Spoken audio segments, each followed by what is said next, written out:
Okay, for GLTE modem, troubleshooting tayo. Globe SIM card, no signal, or red, naka-red lang yung mismong signal icon niya. So, first thing to do, kailangan gawin muna natin yung hard reset kung tawagin. So, paano po yung hard reset? So, sa likod ng modem, meron po dyan button. Ito. Itong button na to, gamit lang tayo ng any pin para mapindot natin siya. So, ayan. Pindutin natin siya. Ito, gamit ko yung screw. Press natin siya ng up to 10 seconds or hintayin natin mawala yung ilaw ng modem. Yan, nawala na yung ilaw, release na natin. So, pag na-release na natin, wait natin yung reboot ng mismong modem.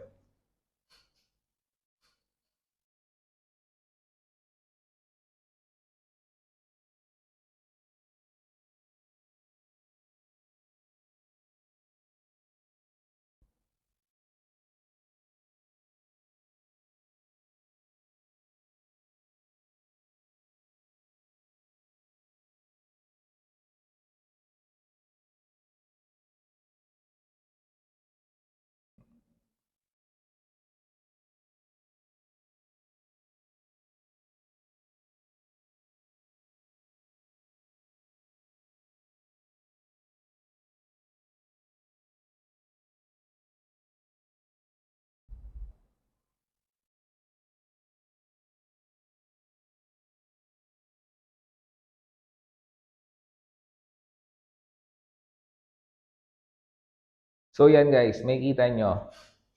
Nag-green na siya. So, kapag gano'n, nag-red yung signal niya, i-hard reset natin para mag-factory data reset yung mismong modem. So, try natin kung gagana. Connect tayo.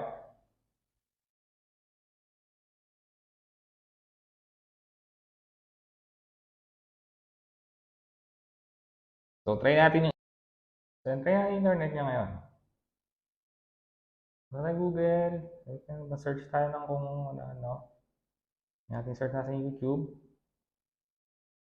So, makikita nyo working na siya. So, ang unang gagawin natin kapag naging color red yung indicator, i-relocate natin siya doon sa area na mas maganda yung sagap ng signal. Okay? So, pag na-relocate natin siya ron, and then ganun pa rin, naka-red pa rin siya, i-hard reset na natin kagaya ng ginawa natin kanina. So, yun lang po yung ating troubleshooting step. Make sure kung saan po natin ilalagay yung modem is meron po siyang better signal or malakas po yung signal na masasagap niya. Kasi kung nalagay po natin siya doon sa mga kulob na area, automatically hindi po siya makakasagap ng any signal. Okay? So, yun lang naman po. Maraming salamat.